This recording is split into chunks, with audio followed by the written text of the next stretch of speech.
연세가 드신 분들이 늘 하는 말이 있습니다. 참 인생이 내 마음대로 안 된다. 더더구나 자식은 더욱 내 마음대로 안 된다. 그래서 내 마음대로 안 되는 게 너무 많습니다. 그 말은 잘 되었으면 좋겠다는 마음의 소원이 없다는 게 아니라 잘 되었으면 좋겠는데 내 힘으로는 역부족이다. 그 말씀 아니겠어요? 내 한 사람이 가족의 다른 사람을 이렇게 저렇게 말 한마디로 바꿀 수 있다면야 그런 걱정할 필요가 없지 않겠습니까? 그런데 나라는 사람도 부족하니 그래서 다른 사람에게 100% 좋은 영향만 줄 수는 없는 것이고 또 가족들이 나를 비롯해서 가족들이 이 나에게만 가족에서만 영향을 받는 게 아니라 이 세상에서 친구들로부터 또 세상 사람들로부터 직장 동료로부터 또 여러 가지 언론 매체를 통해서 영향을 받지 않습니까? 그러니까 더더욱 내 마음대로 할 수가 없는 거죠. 우리의 가정이 우리의 생각대로만 바로 서갈 수 있다면 얼마나 좋겠습니까? 근데 그게 안 된단 말이죠. 그래서 우리에게 필요한 것이 뭐냐 하면 하나님의 은혜란 말입니다. 내 인생도, 내 개인의 인생도 하나님의 은혜가 없이는 안 됩니다. 내 딴에는 아무리 애를 써도, 내 딴에는 아무리 노력을 해도, 내 딴에 아무리 신앙생활을 열심히 한다고 해도 내 원하는 만큼 안 되는 것이 우리 인생입니다. 우리 자신도 하나님의 은혜가 필요한데 하물며 가정은 말할 것도 없습니다. 정말로 하나님의 은혜가 필요합니다. 그래서 오늘 1절에서 이 시편 기자가 이렇게 말하지 않습니까? 솔로몬인데 솔로몬의 시라고 되어 있지 않습니까? 이 사람이 자기 신앙 고백적인 표현인지 몰라요. 자기의 그 왕으로서의 삶을 한번 돌아볼 때 자기가 얼마나 부족했던가를 철저히 깨달았습니다. 자기 딴에는 지혜로웠지 않습니까? 똑똑하지 않습니까? 가정에 대해서도 몰랐겠습니까? 다 알았을 거예요. 자녀 교육에 대해서도 몰랐을 것 같아요. 다 압니다. 그럼에도 불구하고 마지막에는 우상 숭배 거기에 빠져들었고 첩으로 들어온 여자들이 많았고 그로 인해서 그들의 종교를 숭배하다 보니까 허용하고 숭배하면서 점점 거기에 빠져들게 됩니다. 인생을 지나고 난 뒤에 인생이 내 마음대로 안 되는구나 하는 걸 철저하게 깨달은 것입니다.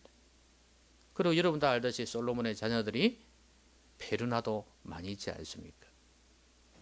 얼마나 가슴을 치고 통탄했을까요? 아, 인생이 내 마음대로 안 되는구나.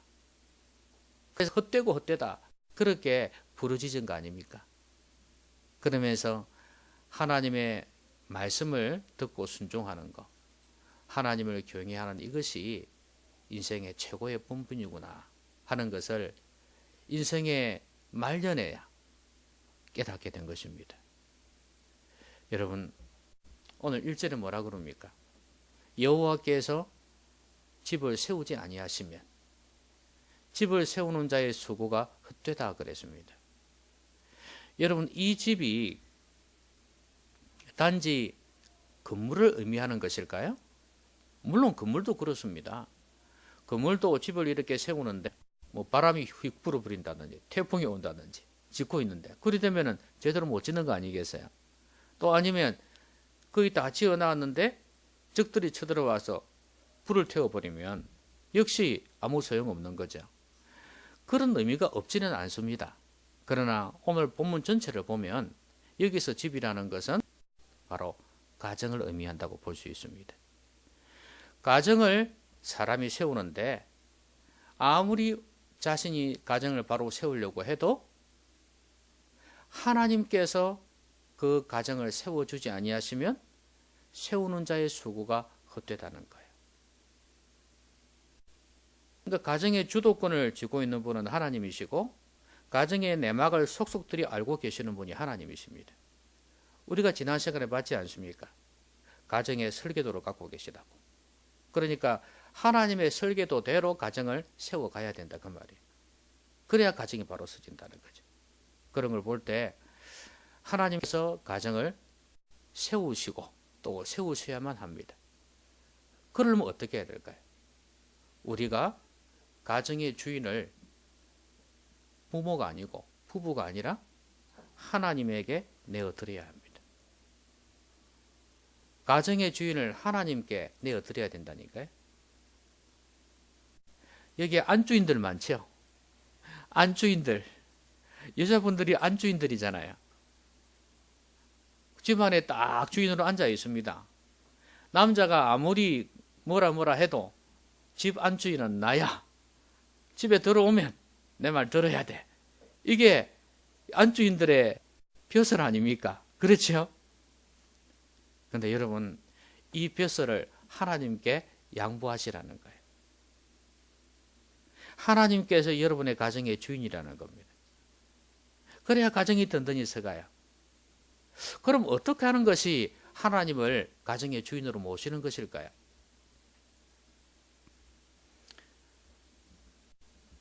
하나님이 주인이라는 것은 여러분이 종이란 이야기 아닙니까?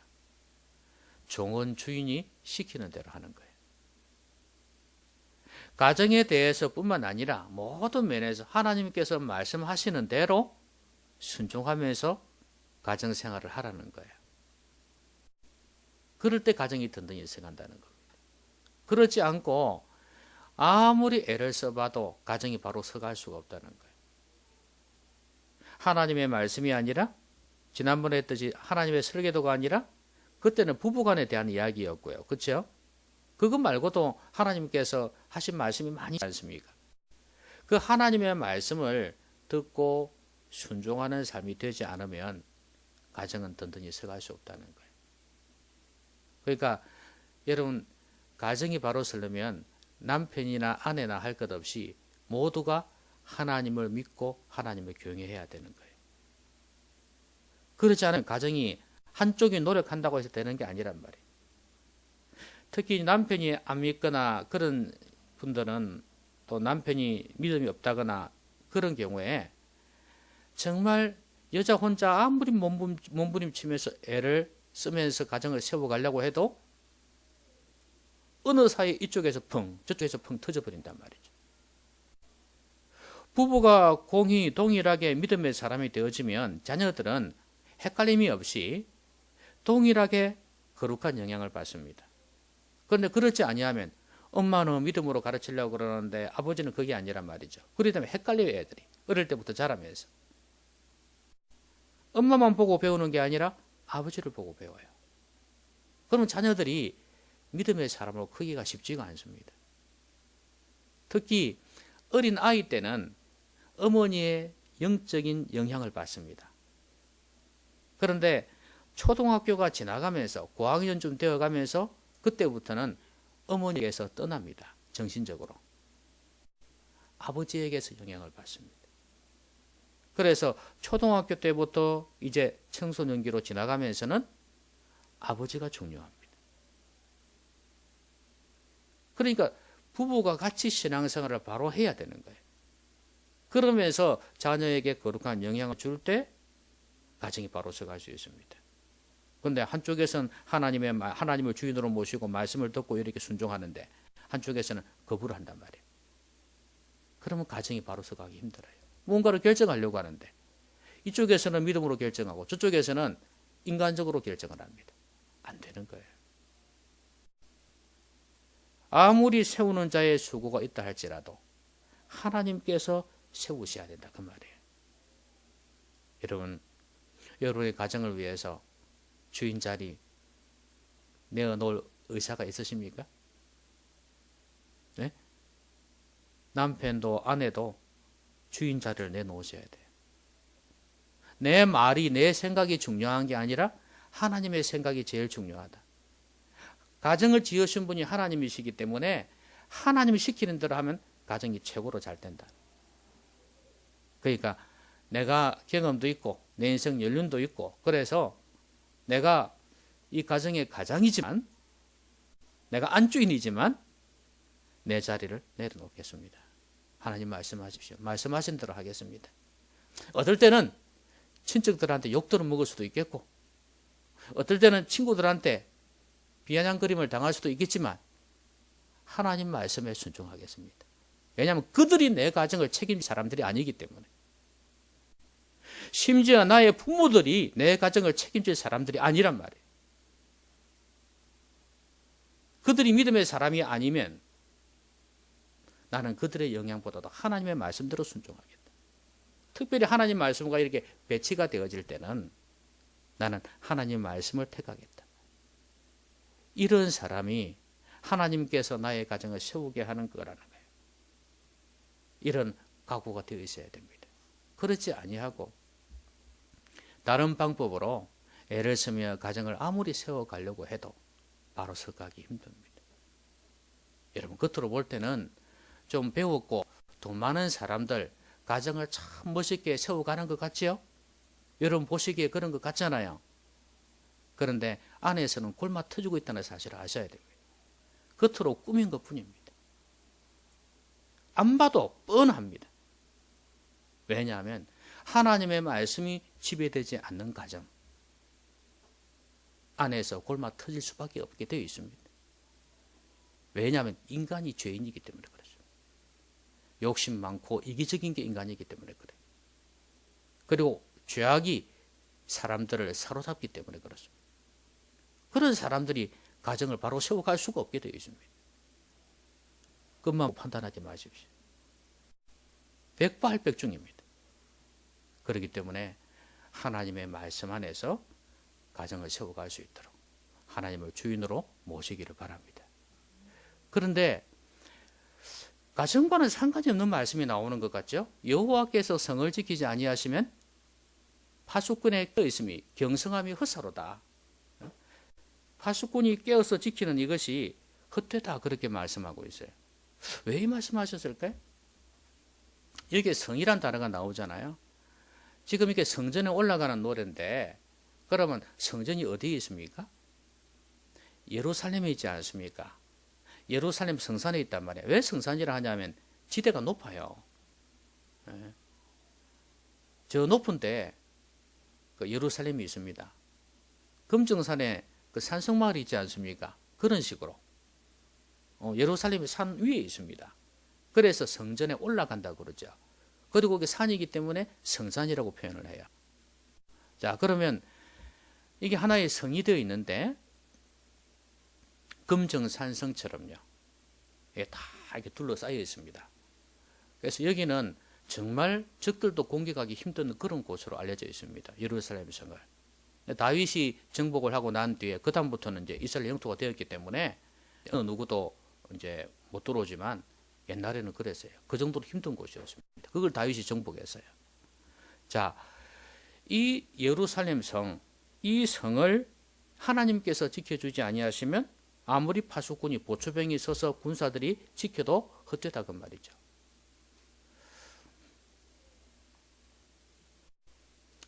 자기들이 안전하다고 믿고 있는, 지리학적으로도 제가 튼튼하다 그러지 않습니까? 그러니까 됐다 이렇게 생각할 수 있잖아요. 그런데 적들에 의해서 얼마든지 유린당하고 공격당할 수 있다는 걸 보여주는 거죠. 어쩌면 솔로몬은 자기 때는 태평성대를 이루었습니다. 그러나 그 뒤에 이스라엘 역사를 보면 적들에 의해서 얼마나 예루살렘에 공격을 당하는지 여러분 잘 아시지 않습니까? 자기들은 튼튼하다고 믿었는데 결국에는 무너지더라 이거예요. 그러니까 하나님께서 예루살렘 성을 지켜주셔야지 되는 거더라 이거죠. 그러면 예루살렘 성은 가정하고 무슨 상관이 있는가? 그 예루살렘 성 안에 성전도 있고 그 주위에 백성들이 살고 있지 않습니까? 당연히 솔로몬 왕도 거기에 살고 있습니다. 그러면 결국은 성이 무너지면 솔로몬 자기 집도 마찬가지고 백성들의 집도 다 무너지는 거예요. 그러니까 성이 중요하다 이 말이에요. 이건 안전막이에요, 안전막. 이걸 하나님께서 지켜주셔야 된다는 거예요. 우리의 가정을 지키는 게 여러 가지 있습니다만은 저는 이것이 우리의 어떤 경제적인 면, 생업 이걸 의미할 수도 있다고 봐요. 그러나 그것보다도 더 중요한 것은 바로 이 예루살렘 성은 신약의 교회를 이야기합니다. 그래서 교회를 하나님께서 지켜주지 않으셔야 된다는 것. 예루살렘 성이 무너지면 각 가정이 무너지듯이 마찬가지로 교회가 무너지면 가정도 무너집니다. 여러분은 가정과 교회와의 상관관계를 예사로 생각할 수 있을지 모르겠습니다. 아이고 뭐 교회야 뭐 잘 되든 말든 뭐 우리 가정만 잘 되면 되지 그런 생각하죠? 그거는 정말로 천만의 만만의 말씀이에요. 내 신앙이 바로 서야지 가정이 바로 서갈 수 있다고 그랬지 않습니까? 그렇다면 내 신앙은 어디에서 영향을 받느냐는 거예요. 교회에서 영향을 받아요. 교회가 화목하고 교회가 영적으로 깨어있고 교회가 사명을 잘 감당하는 교회가 되어지면 거기에 속한 성도들도 은혜 가운데에서 건강해집니다. 영적으로. 그러면은 가정이 든든히 서가는 거예요. 교회가 영적으로 안 되면은 거기에는 성도들이 믿음이 자랄 수 있겠습니까? 안 되죠. 그러니까 성도들은 교회 안에서 교회를 사랑하고 교회 안에서 믿음이 자라가야 돼요. 교회를 아름답게 세워야 된다 그 말이에요. 그래야 내 가정도 잘 지켜지는 거예요. 그런데 이 교회를 세우시는 분은 하나님이십니다. 역시 하나님께서 교회의 주인 되게 해 주어야 됩니다. 그럴 때 그러니까 하나님의 말씀이 교회를 다스려야 된다는 거예요. 성도들이 하나님의 말씀을 듣고 순종하는 교회가 되어질 때 그때 교회가 든든히 서가고 그로 인해서 가정도 거룩한 영향을 받고 든든히 서갈 수 있다는 겁니다. 하나님의 말씀이 제대로 선포되어지지 아니하고 하나님의 말씀이 무시되어지는 교회, 그들이 속한 가정들, 성도들의 가정은 안 봐도 불을 보듯이 뻔합니다. 안 봐도 비디오입니다. 여러분, 교회를 든든히 세워갈 수 있도록 여러분이 애를 쓰셔야 됩니다. 여러분 사업하시는 분들은 어떤 생각합니까? 이 사업이 무너지면 내 가정도 무너진다는 생각으로 사업을 잘 하려고 하죠? 그렇지 않습니까? 사업을 바로 세우려고 하죠. 이게 무너지면 가정도 무너진다는 생각으로. 그렇죠? 모든 열의를 쏟아서 그렇게 세우려고 하지 않습니까? 그 이상으로 교회를 그렇게 해야 된단 말이에요. 교회가 바로 서야지 내 가정이 바로 선다는 그런 생각으로 교회를 세울 수 있도록 열의를 쏟아야 된다는 거예요. 영향이 크다는 사실을 아셔야 됩니다. 하기야 영적으로 믿음도 없을 뿐만 아니라 영적으로 둔한 사람들이 그걸 어떻게 알겠어요? 당하는 줄도 모르면서 당한단 말이죠. 그러니까 내가 영적으로 바로 서 있지 못하면 가정이 힘들어지는구나 하는 것을 깨달으면 그래도 그나마 믿음의 시작입니다. 근데 그걸 못 깨닫는 사람도 있어요. 아이고 내 신앙이야 뭐 아이들 신앙생활 잘하든지 마누라 신앙생활 잘하면 되지 뭐 내야 요렇게 생각하는 사람들이 있다 그 말이에요. 그게 얼마나 가정을 바로 세우지 못하는데 영향을 미치는지 모릅니다. 그러니까 교회가 하나님께서 주인 되어서 교회를 세워갈 수 있도록 주인의 자리를 내어드려야 된다. 역시 이것도 뭐예요? 하나님의 말씀이에요. 여러분 말씀을 잘 배우십시오. 말씀이 여러분들을 다스리게 하십시오. 그게 바로 공동체인 교회, 예루살렘 성과 같은 교회 공동체를 바로 세우는 비결이고 여러분의 가정을 바로 세우는 비결입니다. 자, 그 다음에 2절을 보면요. 너희가 일찍이 일어나고 늦게 누우며 수고의 떡을 먹음이 헛되도다. 그러므로 여호와께서 그의 사랑하시는 자에게는 잠을 주시는도다. 당연히 하나님께서 집도 안 세우시지, 그 다음에 예루살렘 성도 안 지키시지, 그렇게 되면 어떻게 되겠어요? 아무리 애를 써도 헛될 수밖에 없겠죠.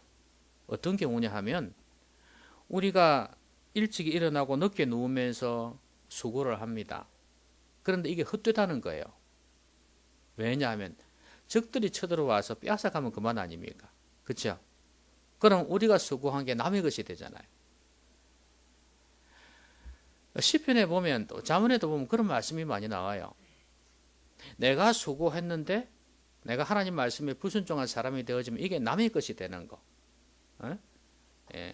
남이 내 모든 소유를 갖게 되어지는 이런 내용들이 많이 나오잖아요. 그게 아마도 이제 적들이 쳐들어와서 그렇게 되지겠나 싶어요. 그런데 꼭 적이 아니라 할지라도 뭐 이렇게 그 당시로 보면 농경 사회니까 뭐 전염병이 돈다든지 아니면 그 비가 많이 홍수가 온다든지 그다음에 뭐 서리가 온다든지 이런 식으로 재해가 많이 일어나게 되면 역시 그게 내게 될 수가 없는 거예요. 내가 아무리 수고하고 애를 써도 헛될 수밖에 없는 거예요. 여러분, 하나님께서 함께 하시는 것은 하나님을 주인으로 모실 때 가능한 겁니다. 내가 주인 되겠다고 하면 하나님께서 주인 되실 수가 없는 거 아니겠습니까? 사람이 두 주인을 섬길 수 없는 거 아니겠어요? 하나님 주인으로 모시겠다 하면서 재물을 주인으로 삼는다든지 그렇게 되어지면은 더 이상 하나님께서는 알았다 하고 그냥 피해버리십니다. 너무 인격적인 분이라서. 그러니까 그렇게 되어지면 내가 생업터에서 가정에서 아무리 애를 쓰고 노력하면서 아침 일찍 일어나서 늦게 누우면서 그렇게 애를 써도 아무 열매가 없다, 소용이 없다는 이야기. 이런 일들이 얼마나 많은지 몰라요. 여기에 하나님께서 사랑하시는 자에게 잠을 주신다고 그랬지 않습니까? 이 잠이 뭐겠습니까? 잠. 여러분 밤에 잠 잘 자십니까? 잘 주무십니까? 그러니까 누우면 좀 있다가 흐르르르 잠이 드십니까? 참 복 있는 겁니다, 그거. 근데 그러면 아유 한창 뒤척거리다가 잡니다. 30분이고 1시간이고 지나서 잡니다. 이런 사람은 복 없는 사람이네. 낮잠을 자신 분들은 그럴 수 있겠죠. 커피 먹은 사람도 그럴 수 있을 거고. 자, 그런 개념보다도 하나님을 경외하지 않는 사람들도요. 그냥 누우면은 푹 자는 사람들 많습니다. 여기서 잠이라는 것은 평강 아닙니까? 그죠? 걱정 없이 염려 없이 평강 가운데 잠을 잘 수 있는 걸 이야기합니다. 하나님이 사랑하시는 자에게 이 평강을 주신다는 거예요. 그런데 보세요. 아침 일찍 일어나서 늦게까지 일하고 그랬는데 헛되단 말이죠. 원수가 빼앗아 가든 자연재해로 인해서 잃어버리든 간에 그렇게 되면 어떻게 되겠습니까? 잠이 오겠습니까? 잠이 안 와요. 잠이 안 와. 평강이고 뭐고 염려와 근심이 가득 찰 거 아닙니까? 하나님께서 안 지켜주면 이렇게 된다는 거예요. 우리가 참 잘하는 것 같아도요. 우리가 참 어리석습니다. 한계가 많습니다. 여러분들이 직장 생활을 하든 아니면 사업을 하든 가정을 영위해 나가든 뭘 하든 간에 하나님을 철저히 의지하십시오. 그게 가정을 바로 세우는 비결이에요. 여러분의 생업도 바로 서야지 직장에서도 인정받고 그래야지 가정이 바로 서갈 거 아닙니까? 그런데 이런 일하는 부분에 있어서 하나님의 도우심이 절대적으로 필요합니다. 어떨 때는 그런 게 있잖아요. 손님이 이렇게 찾아올 것 같은데 안 찾아오고 거래를 할 것 같은데 안 하고, 사갈 것 같은데 안 사가고, 그런 거 있지 않습니까? 근데 안 사갈 것 같은 사람이 사가고, 거래 안 할 것 같은 사람이 거래하는 그런 경우가 있단 말이죠. 이게 내 마음대로 안 돼요, 이게. 그래서 하나님께서 보내주셔야 되는 거예요. 직장에서도 여러 가지 일들이 있을 것인데 하나님께서 도와주셔야지 되는 거예요. 여러분의 생업도 주인의 자리를 내놓으십시오. 하나님께 내놔요. 아시겠습니까? 하나님께 내놓으십시오.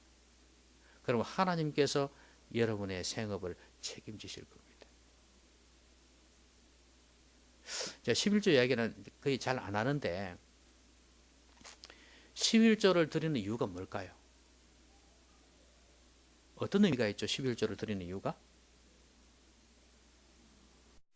하나님이 내 모든 물질의 소유의 주인 되심을 인정하는 거잖아요. 그렇죠? 그러면 이게 왜 그리 중요하냐면 11조는 혹시 제가 기도할 때 그걸 들으셨는지 모르겠지만 물질의 노예가 되지 않게 해주는 방어책입니다. 내가 이 세상 살면서 물질이 최고다 이거죠. 이 물질이 최고고 이거 없으면 못 살아 하는 그런 마음을 가지고 살 때가 많아요. 세상 사람들이. 근데 우리 하나님을 믿는 사람들은 그게 아니잖아요. 오늘 죽는다 할지라도 내 삶의 주인은 하나님이라는 인정하는 겁니다. 역설입니다. 역설. 그런데 이 11조를 드린다는 것은 하나님을 주인으로 인정한다는 거거든요.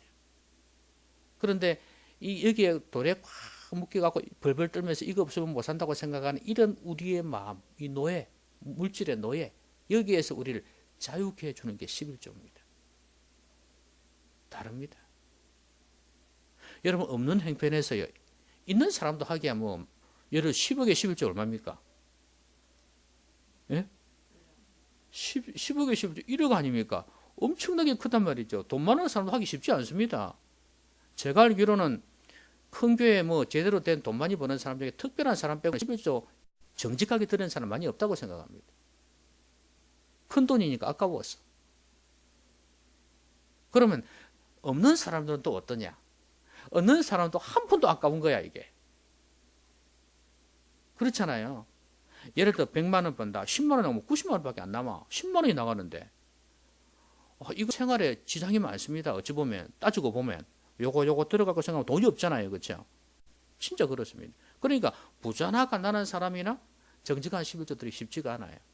인간적으로 따지고 보면 벌벌 뜬단 말이죠. 이게 뭐냐? 물질의 노예가 되어 있다는. 과연 당신은 하나님을 믿고 있냐 이거예요. 하나님이 진정 내 삶의 주인인 걸 믿냐 이거예요. 너희는 무엇을 먹을까 입을까 마실까 염려하지 말아라. 너희에게 이 모든 것이 있어야 될 줄 아시느니라. 하나님을 진정 주인으로 모신다는 것은 11조가 바로 그런 의미가 있는 거고, 그럴 때 하나님께서 주인으로서 우리의 모든 생업을 장악하시는 겁니다. 여러분 하나님이 장악하시면요 물질을 지켜주시고 보호해 주세요. 여러분 잘 한번 생각해 보세요. 돈이 나가는 구멍이요, 내 딴에는 아낀다고 아끼는데 돈이 한번 계산 한번 해보세요. 이거는 안 나가도 될 건데 괜히 사고가 나가지고 돈이 나간다든지 아파가지고 돈이 나간다든지 이런 식으로 저런 식으로 또 손님이 줄어버린다든지 이렇게 이런저런 식으로 돈이 나가버리는 경우가 있을 수 있어요. 한번 잘 생각해 봐요. 그러고 보면 결국 그 돈이다 싶은 생각이 들 거예요. 여러분 하나님을 신뢰하느냐의 문제예요. 하나님은 우리의 삶의 주인 되십니다. 여러분 하나님이 주인 되시면 못 믿으면 여기 올 필요가 없잖아요. 뭐 한다고 이 귀한 시간에 잠 좀 더 자지 여기 와서 예배 드리냐 그 말이에요. 안 그래? 하나님은 우리의 삶의 주인이에요. 어찌 보면 하나님을 주인으로 모시지 못하면 우리 이 땅에서 살 의미도 없어요.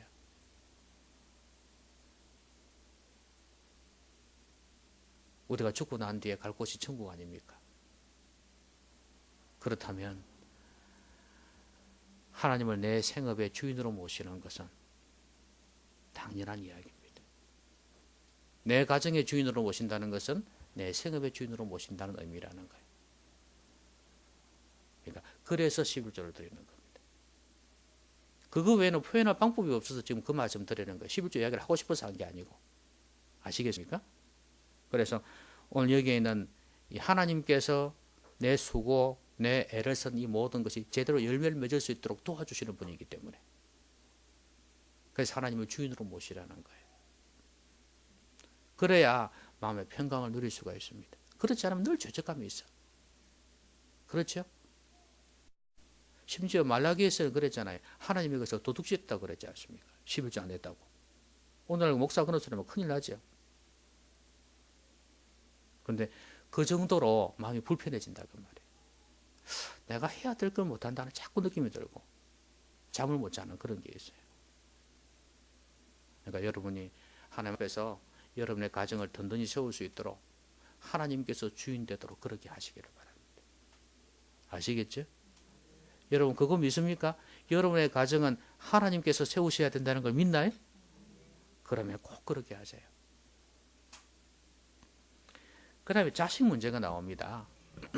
여기에 3절을 보면 자식들은 여호와의 기업이요 태의 열매는 그의 상급이로다. 젊은 자의 자식은 장사의 수중의 화살 같으니 이것이 그의 화살통에 가득한 자는 복되도다. 여러분 이 말이 맞습니까?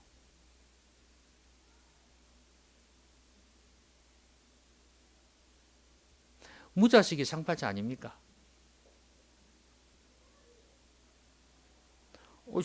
이를 보면은 자녀가 없는 분들은 어떤 생각하겠어요? 이거 읽으면서 몇 분이 생각이 나더라고. 자녀가 없는 분들이 있었기 때문에 생각이 나요. 뭐고 이거? 자식은 여호와의 기업이면 나는 뭐 복도 못 받았다는 이야기가.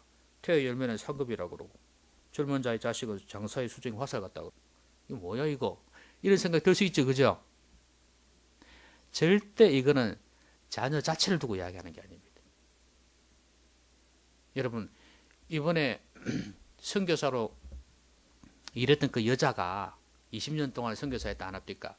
근데 그 남동생인가 응? 오빠인가 그 형제하고 아버지 죽였지 않습니까? 끔찍하게 살인 저질렀지 않습니까? 선교사를 20년간 했단 말이에요. 그러면 부모 입장에서 보면 그 자식들이 이게 여호와의 기업입니까?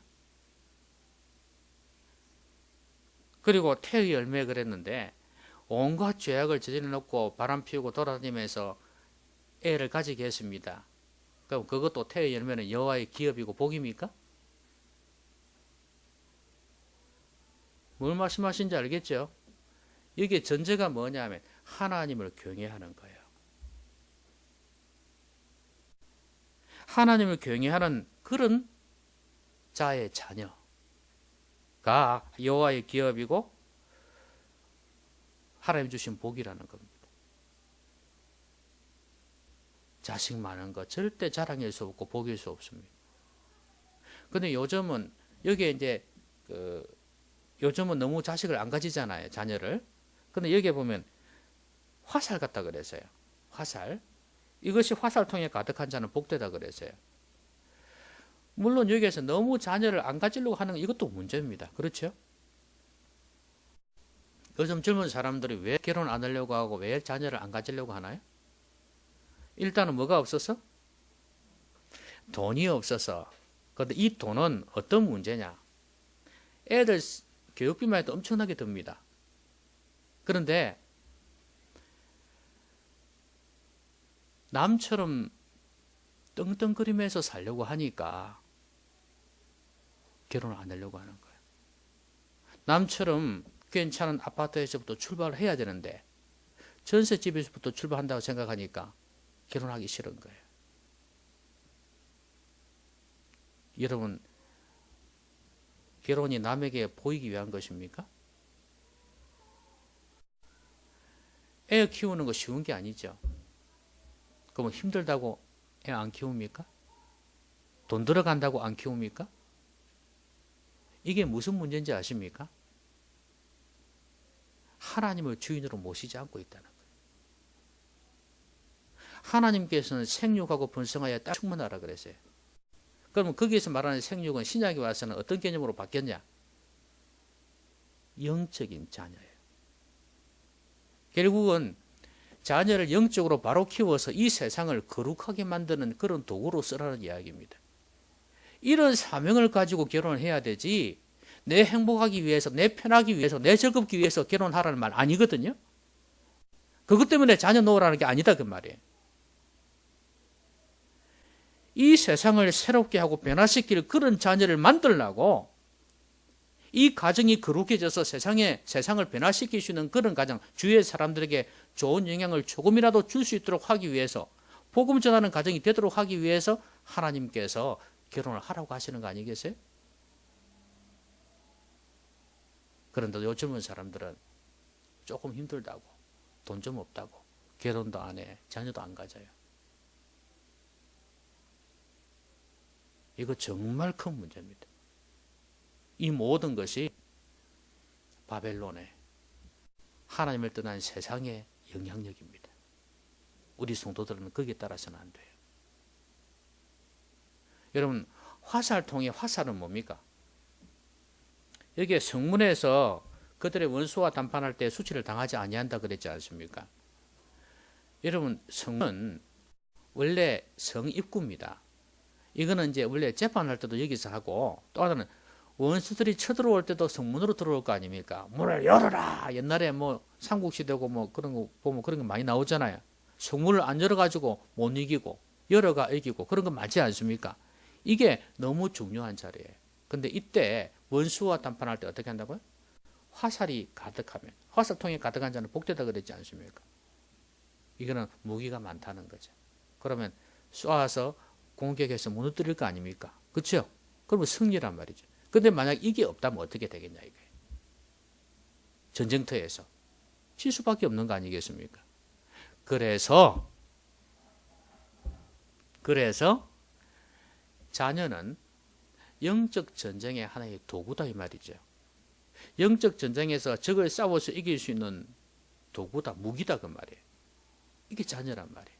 그런데 보세요.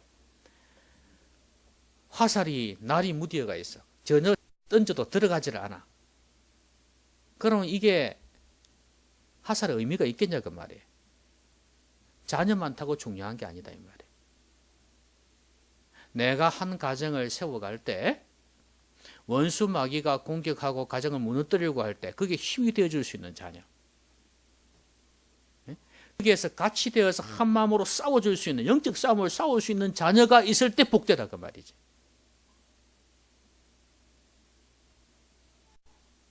어떠세요? 같이 기도하면서 같이 싸워줄 수 있는 그런 가족입니까? 어머니는 이렇게 기도하면서 가정이 바로 서길 애를 쓰고 있는데 자녀들은 그 마음도 모르고 철이 없어가지고 기도도 안 하고 영적으로 정말 같이 보태려고 하지도 않는다면 그 자녀들이 무슨 복이 있겠냐 그 말이에요. 아내는 그렇게 애를 쓰고 가정을 영적으로 바로 세우려고 애를 쓰고 있는데 남편이라는 사람은 전혀 신경도 안 쓰고 있어. 기도할 생각도 안 하고 말씀도 볼 생각도 안 하고 영적으로 자녀들을 바로 세우기 위해서 노력도 안 한다면 그 가정이 어떻게 바로 서갈 수 있겠냐 이 말이에요. 정말 중요하단 말이에요. 자녀들이 부모님에게 힘이 될 수 있어야 됩니다. 같이 기도해주고. 여러분 부모님이라고 해서 힘을 안 잃습니까? 어떨 때는 마음 상할 때도 있고 그렇지 그죠? 아플 때도 있고 그렇지 않습니까? 계속 힘있게 기도하시는 거 아닙니다. 그때 자녀들이 딱 나서가지고 기도해주고 그러면 얼마나 힘이 되겠어요. 원수 마귀가 가정을 공격하러 들어왔다가도 7개를 도망하지 않겠습니까? 그런 가정일 때 복이 있다고 말이에요. 여러분 이런 가정 하나님의 은혜가 없이는 안 된다 그 말이에요. 그런데 여러분 은혜도 아무에게나 주어지는 게 아닙니다. 그죠? 은혜를 갈망하고 하나님 뜻 가운데 살려고 하는 사람에게 은혜를 주시지 그냥 아무에게나 주는 게 아니더라고요. 그럼 오늘 이 말씀은 하나님의 가정 세우지 않으면 안 되니까 가만히 있으라는 이야기입니까? 그게 아니잖아요. 하나님을 주인으로 모셔야 된다는 거예요. 하나님의 말씀대로 순종해야 된다는 거예요. 말씀이 주인이니까 주인의 말씀대로 따르겠다는 그런 각오를 가지고 가정생활을 해나갈 때 하나님께서 가정의 주인 되시고 몸된 교회 공동체의 주인 되십니다. 그럴 때 가정과 교회가 든든히 서가면서 우리의 가정이 아름답게 지는 거 아니겠어요? 그럴 때 우리가 아무리 이 세상에서 힘들고 어려워도 그 수고한 열매를 얻을 수가 있어요. 잠을 잘 때 푹 잘 수 있습니다. 걱정님도 떨칠 수가 있어요. 지금 잠 못 자는 사람을 정죄하는 게 아니라 그냥 내가 하나님 은혜 가운데 염려를 맡기고 평강 가운데 있을 수 있다는 거예요. 그리고 자녀들이 영적으로 바로 서서 부모와 함께 영적 싸움을 싸우는 군사가 된다는 것. 이런 가정이 복된 가정이에요. 아내가 힘쓸 때 남편도 힘이 되어주고 남편이 힘쓸 때 아내도 힘을 되어주고 그렇게 같이 애를 써줄 때 이 가정은 영적으로 든든한 가정이 될 수 있어요. 여러분 가정 말 많이 하죠? 가정이 중요하다는 이야기 많이 하죠? 여러분 이 방법 외에는 하나님께서 세우지 아니하시면 아무리 애를 써도 헛될 수밖에 없다는 겁니다. 은혜 위에서만 바로 서가는 가정이다. 여러분의 가정을 하나님의 은혜 위에 아름답게 세우시고 여러분의 후손들이 계속해서 대대로 가정을 아름답게 세워서 이 세상에 거룩한 영향력을 미칠 수 있는 그런 가정이 되기를 주의 이름으로 기원합니다. 같이 한번 기도하십시오. 오늘 말씀 생각하면서 같이 한번 기도하겠습니다. 기도하십시다.